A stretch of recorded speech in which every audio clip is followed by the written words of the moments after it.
I've lived with you for 2 years, 2.5 years, and we've pretty much exclusively been in the house for those 2 years. This is a change of pace. What was the first feeling you had when we left the ground? It's interesting when you say things like feeling. Because I'm going to say this, and some people will think it's a negative, but I promise you I really see it as a positive. But I don't think I feel that much anymore. I really believe my dopamine receptors are just fried. I think I've been so high and so low. Imagine you took an egg, right? And you dropped it and took it down to the bottom of the ocean, the Mariana Trench, and then put it in the ISS, International Space Station. It just goes all the way down, all the way up. By the time the egg gets back to surface level, I don't know if it's scrambled, fried, boiled. I don't know what's happened to the egg. It's just fucked. You know, like, I was a professional fighter. I risked my life in the cage and in the ring 87 times. And then I was basically homeless. And then I had my webcam business. I was a pimp. And then I got filthy rich. And then I got Bugattis and unlimited females and mansions and jets. Then I became famous. Please understand, most people have a cool life story with one of these things. I was a fighter. That's their life story. Or I was rich. That's their life story. I was famous. That's their life story. I've had all of it. I've had every flavor of ice cream. Then they threw me in a Romanian dungeon, lawfare, 3 years. Like, what's left to excite me now? I have to become president or prime minister. I can't think of anything else left to do. So it's like, what did I feel? I don't really feel very much anymore. I think a lot. I think, but I don't feel things as much. I have the remnants. People will hear that and say, oh, well, you're missing out. And I would say that, no, I think there's a certain amount of feeling inside of all of us, and I've used all mine doing super cool shit. And if you had a very interesting life like me, you'd feel shit too. But it's very interesting when you say feel.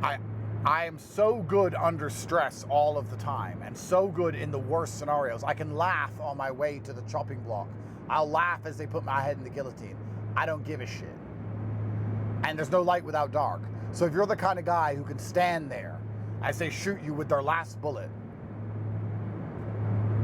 and remain unfazed, then you're also the kind of guy who gets on the jet after 3 years of incarceration, lights a cigar. I mean, I'm happy, sure. But I knew I was going to win. I knew I was going to win. I knew I was going to win. God made me to annoy my enemies. That's why I exist. I'm the winner. No matter how much you think you got me, you're never going to get me. I win. So it's kind of like, yeah, give me that expensive cigar. Thanks for the jet, transatlantic. Let's go to Miami. No big deal.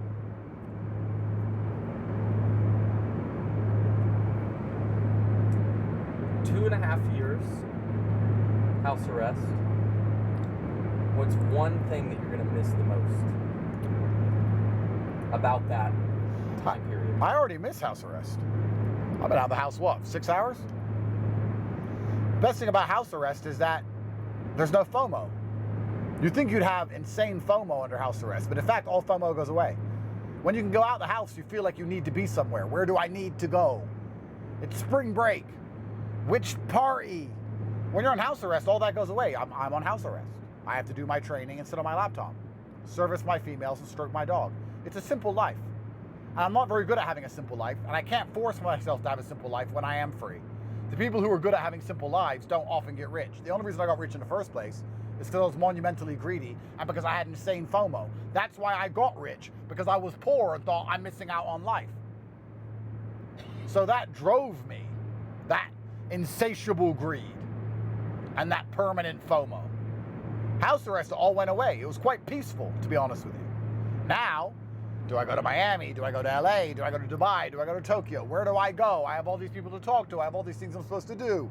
All these women are begging me for children. Blah, blah, blah. House arrest is easy. So I'm going to miss the peace of mind of it all. Truthfully, this whole criminal case is the best thing that ever happened to me, ever. And it's amazing how every single time something bad happens to you, in the end, you're glad it happened. But this, I was very cognitive and aware of the fact that I'll be glad it happened even during the darkest days of it, which made it very easy to deal with. Because even when it was at its worst, I sat there and thought, I'm going to be glad this happened to me. So it made the whole thing enjoyable. It was fantastic. I'm glad it all happened. And truthfully, I'll be honest with you. After my first time I left jail, I kept saying to Tristan, we're not done in jail. I could sense it. I could tell the future. I don't want to say I'm a psychic, but I could just feel it.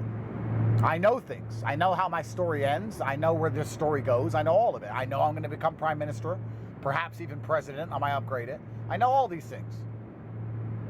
And I knew I was going to go back to jail. And then after the second arrest, I said to Tristan, we're done with jail in Romania now. And now I was right. We're done with Romanian jail now. However, I do feel in the future, at some point, there is some other form of incarceration lingering. It's not UK either. Something else, something very unique. I mean, how do I get worse than Romanian jail? Uzbekistan? Fuck knows, but gotta always up the ante, so see what we can do. Before you ask the next question, I could have easily done 50 fucking years in that jail. Because I'm built different. And I have something most people don't have, which is I am stubborn as fuck. And the worse it is, the easier it was for me to go through it. The more they tried to punish me, when they took my calls away or wouldn't give me food or it was freezing cold or the cockroaches, the worse it was, the better it was. Because I know when they're trying to hurt me, by refusing to show I'm hurt, I'm annoying them back. And I'm so stubborn, I'm prepared to cut off my nose to spite my face all day long. When they were trying to make it hell for me, I'd sit there and go, they're trying to make this hell. They really want me to suffer. Watch me not care. I could have done 50 long years doing my push-ups and smiling at them. Good morning. I don't give a fuck. Built different. I'm built different. And I used to say before I went to jail, I'm a tough guy, I'm built different. I'm a fighter, I did all these things, but you know, we go through difficult things in our life. All of us do. A lot of people are full of shit. I proved I was legit. The whole point of this exercise was to make me say sorry and to make me bend. I spent 3 years talking about how the Matrix works and that the Matrix is going to come for me. Then they came for me and they spent 3 years and all they asked of me was for me to stand up and say, I'm sorry. I'm sorry for what I said. I'm sorry for what I did. I didn't mean it. I know that I went too far. I'm sorry. That's all they wanted. Because then I never get to be top G ever again. Because when they put the pressure on me, I bent and I broke. Analyze every fucking video, every emergency meeting. Go and look for the apology because you're not going to fucking find it. I didn't say sorry. I didn't back down. Didn't beg for mercy. I just said, if you're going to shoot me, shoot me. So I've proved to myself, to God, and to everyone at home, I'm exactly the man I said I was. Because it's easy to fucking talk tough till you're in that situation. When you're looking at 15 years in Eastern European dungeon, it's not easy to walk in and out of court with a smile on your face telling everyone they're full of shit and that the court's corrupt and the judge is a liar. Not many people have that level of balls. Trust me. But I do. And then, somehow, because mastery is a funny thing, it's almost like on a long enough time frame, I never seemed to lose. Because while I was doing all that, of course, I was doing my very best with my indefatigable, unmatched perspicacity to find a way out. And where there's a will, there is a way. And here we are.